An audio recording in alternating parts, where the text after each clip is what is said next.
స్థానిక ఎన్నికలు వస్తున్నాయని చెప్పేసి అంటున్నావు కదా, కొడంగల్లో ఎట్లాంటి రిజల్ట్ ఉంటుందని ఊహిస్తున్నావు? అద్భుతమైనటువంటి రిజల్ట్ ఉంటుంది. ఏది బీఆర్ఎస్ కా? ఖచ్చితంగా కాంగ్రెస్కే ఉంటుంది. ఎందుకు ఉంటుంది అంటే వీళ్ళు చేసినటువంటి దొంగ లంగ పనులు చూసి జనాలు కొంత నెగటివ్ని స్ప్రెడ్ చేయడానికి ఒక స్కోప్ని ఇచ్చిన వాళ్ళలాగా అయింది మాది. ఎట్ ఏ టైం ₹1,00,000 అందరికీ అందరు అకౌంట్లు వేసిట్టే ఈరోజు ఇంత నెగటివ్ స్ప్రెడ్ చేయకుర్రి. మనం 70% మంది రైతులకు వేసి 30% మందికి ₹2,00,000 2 లక్షల పైన ఎవరైతే రుణాలు తీసుకున్నారో ఊరికి 20-30 మంది రైతులు మిగిలిరు. ఇప్పుడు ఆ 20-30 మంది రైతులు ఆ నెగటివ్ ని మాట్లాడడానికి వీళ్ళకి అవకాశం దొరికింది. అదే భూతార్థంలో పెట్టి చూపిస్తున్నారు ఇలా సోషల్ మీడియా. వందలాది కోట్లాది రూపాయలు పెట్టి దుబాయ్ నుంచి ఎవరైతే కేటీఆర్ తన సోషల్ మీడియా నడుపుతున్నాడో ఆ ఊరికి దొరికినటువంటి 10-20 మందిని ఇలా బానిసలను పెట్టుకొని అదే భూతార్థంలో తెలంగాణ రాష్ట్రానికి చూపిస్తున్నారు. రైతులు ఎవరు ఇబ్బందులలో లేరు. తెలంగాణ రాష్ట్రంలో ఎలాంటి ప్రాంతంలో 144 సెక్షన్ పెట్టిరు, మిమ్మల్ని ఇబ్బంది పెడతా ఉన్నారు అని చెప్పి అన్న 144 సెక్షన్ పెట్టిరు. అక్కడ ఉన్నటువంటి అధికారుల మీద దాడులు చేస్తే అక్కడ ఉన్నటువంటి నాయకులు ఇంకోడో కొంత ఉద్వేషంగా ఉంటారు. కొంతమంది రిమాండ్ అయినరు, కొంతమంది మీద దాడులు జరిగినాయి, అధికారుల మీద దాడులు జరిగినాయి. కొంతమంది ఎవడన్నా అల్లర చిల్లరగాడు మళ్ళీ లొల్లిలు చేసే ప్రమాదం ఉంటుంది. ఒకడు అంటే మేమే గొడవలు పడే పరిస్థితి వస్తుంది. శాంతి భద్రతలను వాళ్ళ అదుపులో ఉండి కొంచెం వాతావరణం అంతా సిట్రైట్ అయినంత వరకు ఎవరైనా సరే పెడతారన్నా.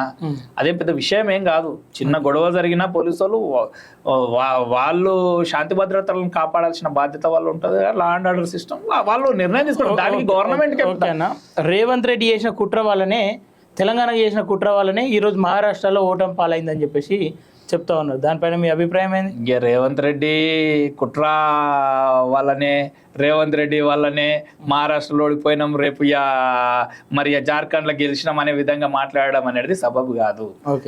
అక్కడ ఉన్నటువంటి పరిస్థితులు, అక్కడ ఉన్నటువంటి రాజకీయ పరిస్థితులు, అక్కడ ఉన్నటువంటి ప్రజల యొక్క పల్స్ ఏందనేది వాళ్ళు ఒక రాష్ట్రానికి డిఫరెన్స్ ఉంటుంది. నేను ఒక మాట చెప్తున్నా.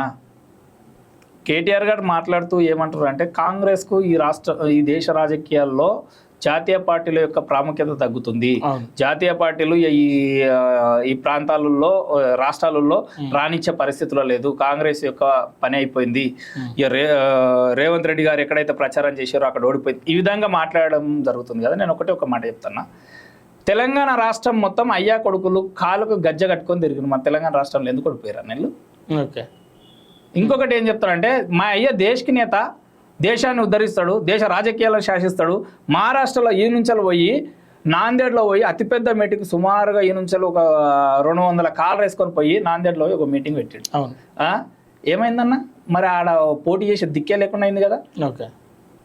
ఏమైంది? మహారాష్ట్రలో బీఆర్ఎస్ పార్టీ జాతీయ పార్టీ, రాష్ట్రీయ పార్టీ. దేశ రాజకీయాలలో జాతీయ పార్టీల యొక్క ప్రాధాన్యత తగ్గిందంటే బీఆర్ఎస్ పార్టీ జాతీయ పార్టీ లేకపోతే ప్రాంతీయ పార్టీ? ముందు క్లారిటీగా ఒకటి డిసైడ్ చేసుకోమని కేటీఆర్ మాట్లాడడానికి. ఏది పడితే అది మాట్లాడడానికి కరెక్ట్ కాదు. అదే విధంగా జార్ఖండ్ లో నరేంద్ర మోడీ కూడా వచ్చి ప్రచారం చేసిండు. జార్ఖండ్ లో ఓడిపోయారు కదా అన్న. మరి జార్ఖండ్ లో నరేంద్ర మోడీ యొక్క ప్రాముఖ్యత తగ్గింది. నరేంద్ర మోడీ ఏడ ప్రచారం చేస్తాడా? ఓడిపోతుందంట ప్రచారం చేయాలన్నా? అట్లాగా అది రైట్ వే కాదు కదా. ఇది విమర్శించడానికి ఒక ఆయుధం దొరికినట్టు అంతే తప్పిస్తే ఒక ఎన్నిక ఇంకో ఎన్నికకు సంబంధం లేదు. అప్పుడున్నటువంటి పరిస్థితులు అప్పుడు డిపెండ్ అయి ఉంటాయి. అప్పుడున్నటువంటి పరిస్థితులు మేము హర్యానాలో గొప్పగా ఉన్నాం, హర్యానాలో ఓడిపోయినాం అంటే దానికేమో మా నాయకుల యొక్క కొంత తప్పిదమే ఉండి ఉంటది కదా. ఓకేనా? ఓకే. రేవంత్ రెడ్డి ఏదైతే రాష్ట్ర ప్రజలకు కనిపిస్తూ ఉన్నాడో అది నిజమా? గత కొంతకాలంగా చూస్తూ ఉన్నారు కదా. రేవంత్ రెడ్డి నిజ స్వరూపం ఏంటంటే ఏం చెప్తారు? మేము సుమారుగా 2009 నుంచి రేవంత్ రెడ్డి గారి యొక్క అభిమానులం. రేవంత్ రెడ్డి గారితో జర్నీ చేస్తున్నాం. వ్యక్తిగతంగా వాళ్ళతో మాకు చాలా సంబంధాలు ఉన్నాయి. ఆయనతోని మేము వందలాది సార్లు మాట్లాడింటాం. వందలాది సార్లు సార్ యొక్క ఆలోచన విధానం మేము దగ్గరుండి అబ్జర్వ్ చేసినాం. ఆయన ఏ రోజు కూడా ఈ రాష్ట్ర ప్రజలు, ఈ రాష్ట్ర రాజకీయాలు, ఈ రాష్ట్రంలో ఉన్నటువంటి సమస్యలపైననే ఆయన మాట్లాడతాడు తప్పిస్తే ఎవరికో నష్టం కలిగించాలి, పేదవాడిని కొట్టి సంపాదించుకోవాలి, ఈ విధంగా ఏ ఒక్కరోజు మాట్లాడిన పరిస్థితి లేదు. మా కొడంగల్ నియోజకవర్గం గురించి నేను చెప్తాను. ఒక కొడంగల్ బిడ్డగా మా ప్రాంతంలో ఉన్నటువంటి రైతులను అడగండి. వ్యాపారస్తులను అడగండి, అక్కడ ఉన్నటువంటి వాళ్ళ పార్టీలో టీఆర్ఎస్ పార్టీలో ఉన్నటువంటి లీడర్లను అడగండి, మా పార్టీలో ఉన్నటువంటి లీడర్లను అడగండి, ఇంకా వేరే బీజేపీ ఇతర వేరే పార్టీల కమ్యూనిస్టు నాయకులు ఇంకా ఎవ్వరున్నా వాళ్ళందరిని అడగండి. రేవంత్ రెడ్డి అనే వ్యక్తి 10 రూపాయలు సహాయం చేసే గుణం మాత్రమే ఉంది తప్పిస్తే ఎవరిని పొట్టగొట్టి 10 రూపాయలు తినే తత్వం లేదని కొడంగల్ అందరు చెప్తారా చెప్పరా? ఆయనకున్న క్రెడిబిలిటీ కూడా అదే. పార్టీలకు అతీతంగా ఆయనకు ఓటింగ్ జరుగుతుంది. టీఆర్ఎస్ బీజేపీ ఇవన్నీ ఉండదు. రేవంత్ రెడ్డి నిలబడ్డాడంటే పార్టీలకు అతీతంగా ఓటింగ్ జరుగుతుంది. అది బీజేపీ వాళ్ళు ఓటేస్తారు, సిపిఎం సిపిఐ వాళ్ళు ఓటేస్తారు, మిగిలిన అన్ని పార్టీ వాళ్ళు రేవంత్ రెడ్డికి. ఎందుకంటే వ్యాపారస్తులు కూడా ఎవరైతే ఈరోజు కొడంగల్లో ప్రతి ఒక్కరూ పార్టీలకు అతీతంగా రేవంత్ రెడ్డిని అభిమానించడానికి కారణం ఏంటంటే ఆయన యొక్క మనస్తత్వం. ఆయన 10 మందికి అన్నం పెట్టేవాడే కానీ ఎవరిని కడుపు కొట్టేవాడు కాదు. ఎవరి మీద అక్రమంగా కేసులు పెట్టడము, ఎవరిని వేధించడము, ఎవరో వ్యాపారస్తుల దగ్గర మామూలు వసూలు చేయడము ఇలాంటివంటూ ఎప్పుడు చెయ్యడు. ఇప్పుడు కూడా అలాంటి వాతావరణమే కొడంగల్ నియోజకవర్గంలో ఉంది. మేము కూడా ఈరోజు ఎంతో మాకెంతో ఆవేశం రగిలిపోతున్నా కూడా నరేందర్ రెడ్డి లాంటి దుర్మార్గుని కూడా మేము క్షమించి, వాని వెనకాల ఉన్నటువంటి బానిసల్ని కూడా మేము క్షమించి ఈరోజు రాజకీయాలు చేస్తున్నామంటే బికాజ్ ఆఫ్ రేవంత్ రెడ్డి. రేవంత్ రెడ్డికి మా వల్ల మైనస్ జరగొద్దు, రేవంత్ రెడ్డికి మా వల్ల ఎలాంటి నష్టం కలగొద్దు. అదేవిధంగా కాంగ్రెస్ పార్టీకి ఇలాంటి మచ్చ రానియొద్దు అనే ఒకే ఒక్క ఉద్దేశంతో మేము ఉన్నామన్నా. మమ్మల్ని 14 పైగా కేసులు పెట్టి ఒకసారి జైల్లో పెట్టి ఇంట్లోకి వెళ్ళి ఎత్తుకపోయి సూసైడ్ చేయడానికి ప్లాన్ చేసి మమ్మల్ని కొట్టి ప్రత్యక్షంగా ఇక్కడ నాకు నల్ల ఉంటుందన్న నరేందర్ రెడ్డి కొట్టిండు. ఓకే, నా గ్లాస్ దగ్గరకు వచ్చి అనరాని మాటలతోని సంపుత డాష్ నా కొడుక అన్నాడు. మాకు లేదా అన్న నరేందర్ రెడ్డి ఇది దాకిందన్న ఆయన హాకీ స్టిక్ తీసుకొని.